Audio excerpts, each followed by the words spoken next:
Excerpt from a local newspaper. Ominous unknown killer is still at large. After weeks of unexplained murders, the ominous unknown killer is still on the rise. After little evidence has been found, a young boy states that he survived one of the killer's attacks, and bravely tells the story. "I had a bad dream, and I woke up in the middle of the night," says the boy.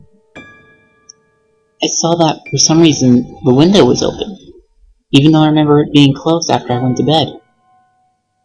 I got up and shut it once more. Afterwards, I simply crawled under my covers and tried to get back to sleep. That's when I had a strange feeling, like someone was watching me. I looked up and nearly jumped out of my bed. There in the little rays of light, illuminating from between my curtains, were a pair of eyes. They weren't regular eyes. They were dark, ominous eyes. They were bordered in black and just plain out terrified me. When I saw his mouth, a long, horrendous smile that made every hair on my body stand up. The figure stood there, watching me. Finally, with what seemed like forever, he said it. A simple phrase, but said in a way only a bad man could speak. He said, 'Go to sleep.' I let out a scream.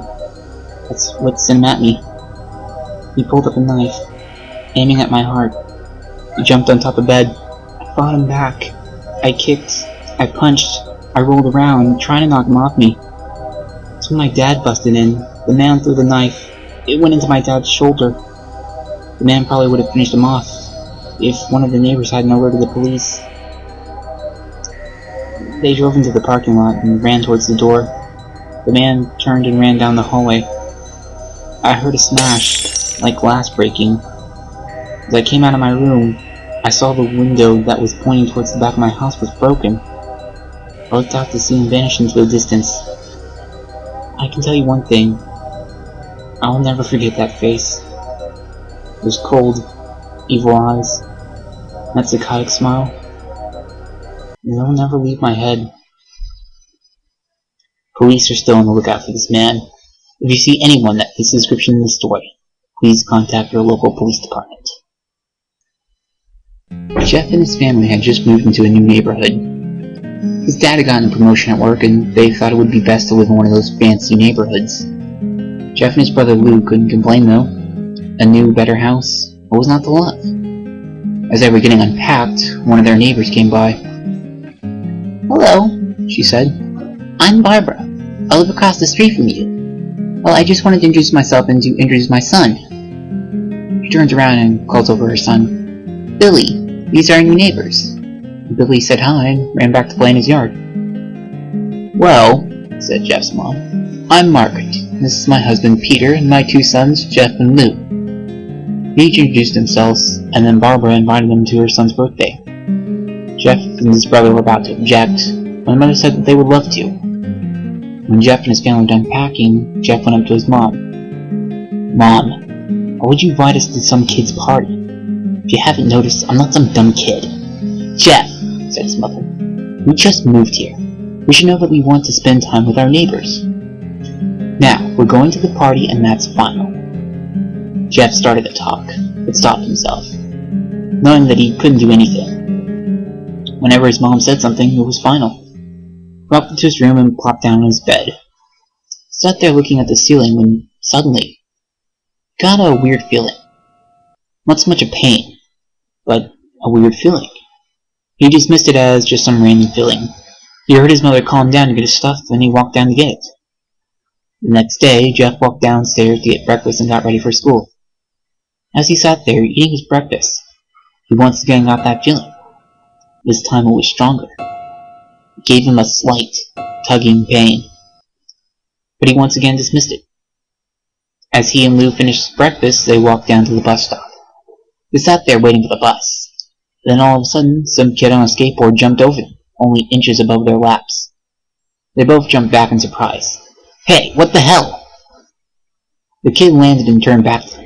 He kicked his skateboard up and caught it with his hands. The kid seemed to be about 12, 1 year younger than Jeff. He wore an Aeropostale shirt and ripped blue jeans. "Well, well, well. Looks like we got some new meat." Suddenly, two other kids appeared. One was super skinny and the other was huge. Well, since you're new here, I'd like to introduce ourselves. Over there is Keith. Jeff and Lou looked over to the skinny kid. He had a dopey face that you would expect a sidekick to have. And he's Troy. Looked over at the fat kid. Talk about a tub of love. This kid looked like he hadn't exercised since he was crawling. And I, said the first kid, am Randy. Now, for all the kids in the neighborhood, there is a small price for the bus fare, if you catch my drift. Lou stood up, ready to punch the light out of the kid's eyes when one of his friends pulled a knife on him. Tisk, tisk, tisk. I had hoped you would be more cooperative, but it seems we must do this the hard way. The kid walked up to Lou and took his wallet out of his pocket. Jeff got that feeling again. Now it was truly strong, a burning sensation. He stood up, but Lou gestured him to sit down. Jeff ignored him and walked up to the kid. Listen here, you little punk. Give back my bro's wallet or else. Randy put the wallet in his pocket and pulled out his knife. Hell? And what will you do? Just as he finished his sentence, Jeff popped the kid in the nose. As Randy reached for his face, Jeff grabbed the kid's wrist and broke it. Randy screamed and Jeff grabbed the knife from his hand. Troy and Keith rushed Jeff, but Jeff was too quick. He threw Randy to the ground. Keith flashed out at him, but Jeff ducked and stabbed him in the arm. Keith dropped his knife and fell to the ground screaming. Troy rushed him too, but Jeff didn't even need the knife. He just punched Troy straight in the stomach and Troy went down. As he fell, he puked all over.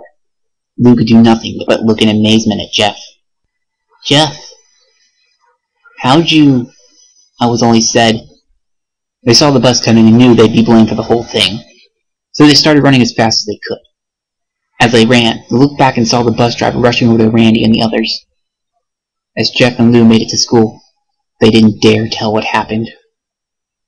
All they did was sit and listen. Lou just thought of that his brother was beating up a few kids. But Jeff knew it was more. It was something scary. As he got that feeling, he felt how powerful it was. The urge to just hurt someone. He didn't like how it sounded, but he couldn't help feeling happy.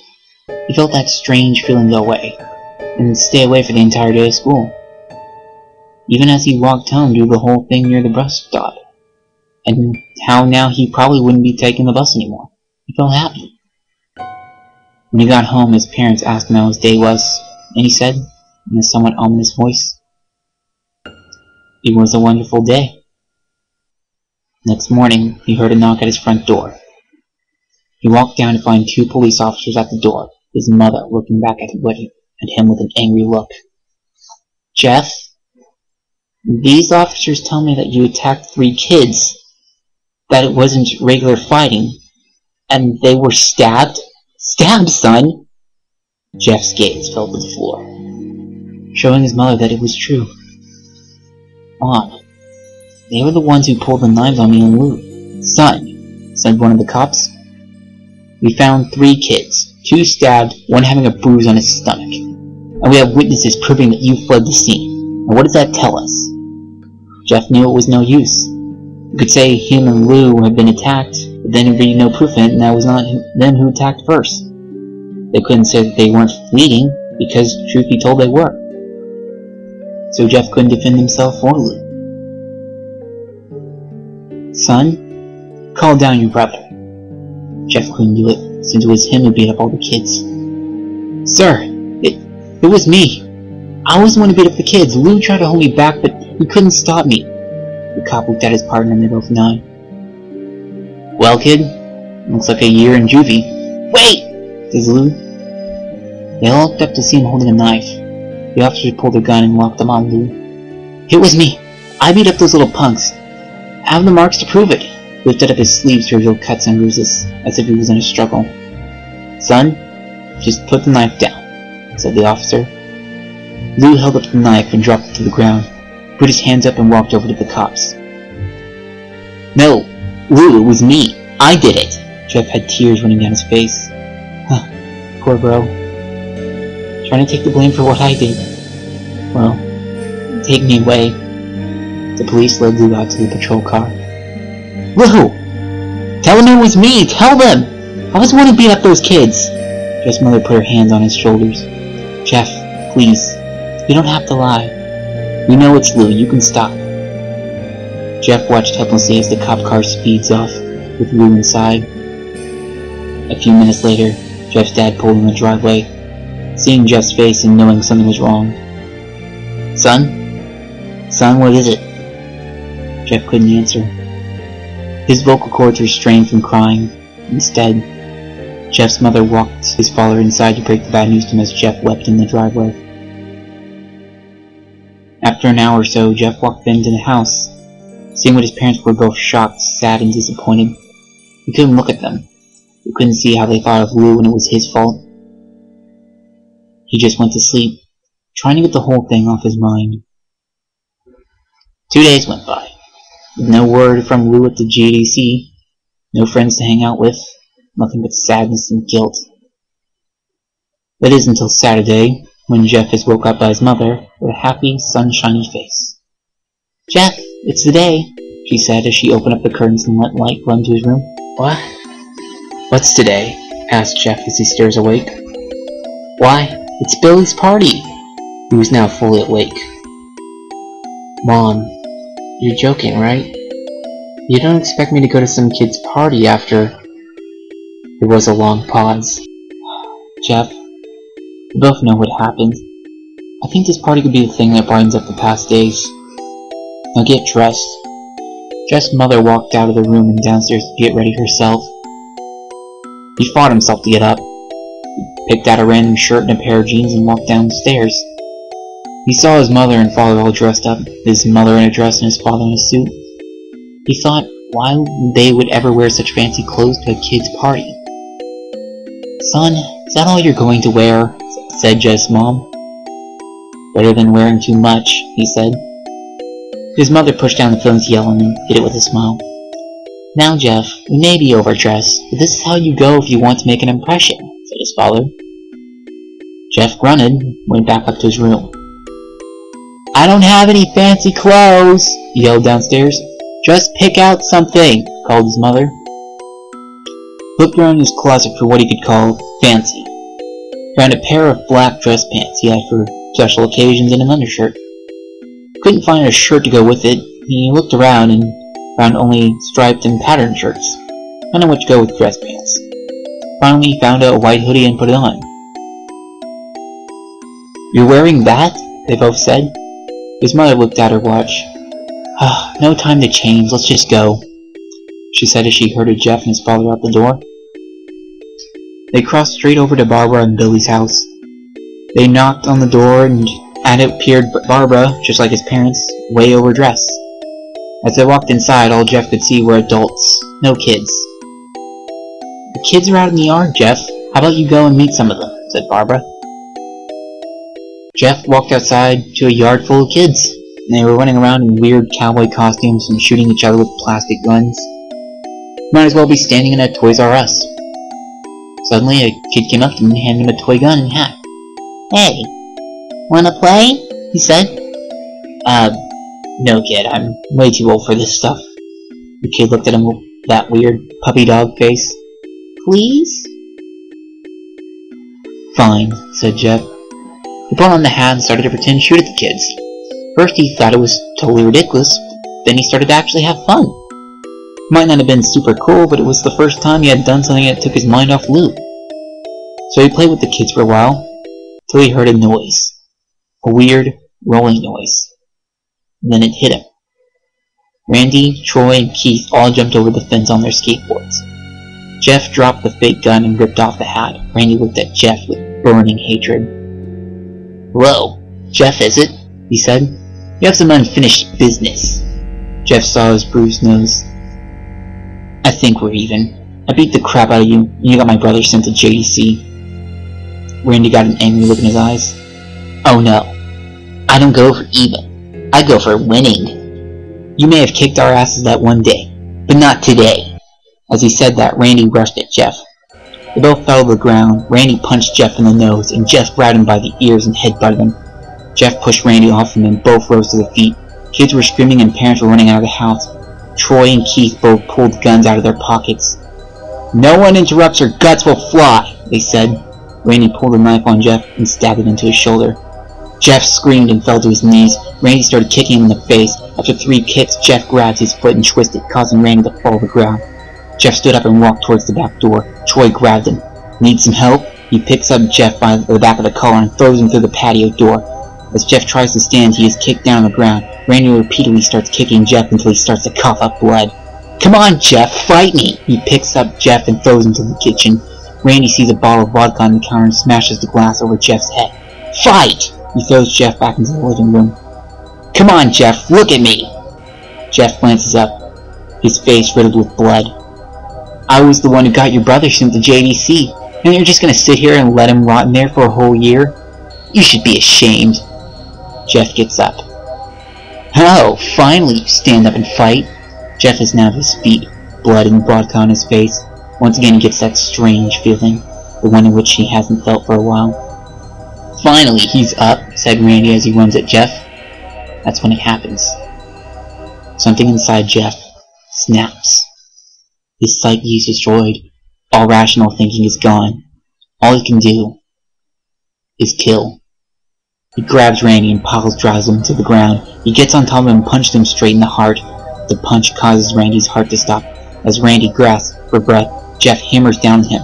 Punch after punch, blood gushes from Randy's body until he takes one final breath and dies. Everyone is looking at Jeff now. The parents, the crying kids, even Troy and Keith. Although they easily break from their gaze and point their guns at Jeff. Jeff sees the guns train on him and runs for the stairs. As he runs, Troy and Keith let out fire on him, each shot missing. Jeff runs up the stairs. He hears Troy and Keith follow up behind. As they let out their final rounds of bullets, Jeff ducks into the bathroom. He grabs a towel rack and rips it off the wall. Troy and Keith race in, knives ready. Troy swings his knife at Jeff, who backs away and bangs the towel rack into Troy's face. Troy goes down hard, and now all that's left is Keith. He's more agile than Troy though, and ducks when Jeff swings the towel rack. He dropped the knife and grabbed Jeff by the neck. He pushed him into the wall. A thing of bleach fell down on top of him from the top shelf. It burnt both of them and they both started to scream. Jeff wiped his eyes as best he could. He pulled back the towel rack and swung it straight into Keith's head. As he lay there, bleeding to death, he let out an ominous smile. What's so funny? Asked Jeff. Keith pulled out a lighter and switched it on. What's funny? He said. Is that you're covered in bleach and alcohol. Jeff's eyes widened as Keith threw the lighter at him. As soon as the flame made contact with him, the flames ignited the alcohol in the vodka. While the alcohol burned him, the bleach bleached his skin. Jeff let out a terrible screech as he caught on fire. He tried to roll out of the fire, but it was no use. The alcohol had made him a walking inferno. He ran down the hall and fell down the stairs. Everybody started screaming as they saw Jeff, now a man on fire, drop to the ground, nearly dead. The last thing Jeff saw was his mother and the other parents trying to extinguish the flame. When Jeff woke, he had a cast wrapped around his face. He couldn't see anything, but he felt a cast on his shoulder and stitches all over his body. He tried to stand up, but he realized that there were some tubes in his arm. And when he tried to get up and fell out, and a nurse rushed in. I don't think you can get out of bed just yet, she said, as she put him back on his bed and reinserted the tube. Jeff sat there, with no vision, no idea what his surroundings were. Finally, after hours, he heard his mother. Honey, are you okay? She asked. Jeff couldn't answer though. His face was covered and he was unable to speak. Oh honey, I have great news. After all the witnesses told the police that Randy confessed to trying to attack you, they decided to let Lou go. This made Jeff almost bolt up, stopping halfway. Remembering the tube coming out of his arm. He'll be out by tomorrow, and then you two will be able to be together again. Jeff's mother hugs Jeff and says her goodbye. The next couple of weeks were those where Jeff was visited by his family. Then came the day where his bandages were to be removed. His family were all there to see it, what he would look like. As the doctors unwrapped the bandages from Jeff's face, everyone was on the edge of their seats. They waited until the last bandage holding the cover of his face was almost removed. Let's hope for the best, said the doctor. He quickly pulls the cloth, letting the rest fall from Jeff's face. Jeff's mother screams at the sight of his face. Lou and Jeff's dad stare awestruck at his face. What happened to my face? Jeff said. He rushed out of bed and ran into the bathroom. He looked in the mirror and saw the cause of the distress. His face. It's horrible. His lips were burnt to a deep shade of red, his face was turned into a pure white color, and his hair singed from brown to black. He slowly put his hands to his face. It had a sort of leathery feel to it now. He looked back at his family and then back at the mirror. "Jeff," said Lou, "it's not that bad." "Not that bad," said Jeff. "It's perfect." His family were equally surprised. Jeff started laughing uncontrollably. His parents noticed his left eye and hand were twitching. "Jeff? Are you okay?" "Okay? I've never felt more happy." "Ha! Look at me. This face goes perfectly with me." He couldn't stop laughing. He stroked his face, feeling it, looking at it in the mirror. "Doctor," said Jeff's mom, "is my son alright? You know, in the head?" "Oh, yes, this behavior is typical for patients that have taken very large amounts of painkillers. If his behavior doesn't change in a few weeks, bring him back here, and we'll give him a psychological test." "Oh, thank you, doctor." Jeff's mother went over to Jeff. "Jeff, sweetie, it's time to go." Jeff looks away from the mirror, his face still formed into a crazy smile. "Okay, mommy." His mother took him by the shoulder and took him to get his clothes. "This is what came in," said the lady at the desk. Jeff's mom looked down to see the black dress pants and white hoodie his son wore. Now they were clean of blood, now stitched together. Jeff's mother led him to his room and made him put his clothes on. Then they left, not knowing that this was their final day of life. Later that night, Jeff's mother woke to a sound coming from the bathroom. It sounded as if someone was crying. She slowly walked over to see what it was. When she looked in the bathroom, she saw a horrendous sight. Jeff had taken a knife and carved a smile into his cheeks. "Jeff, what are you doing?" asked his mother. Jeff looked over to his mother. "I couldn't keep smiling, Mommy. It hurt after a while. Now I can smile forever." Jeff's mother noticed his eyes, ringed in black. "Jeff, your eyes!" His eyes were seemingly never closing. "I couldn't see my face. I got tired and my eyes started to close. I burned out the eyelids so I could forever see myself. My new face."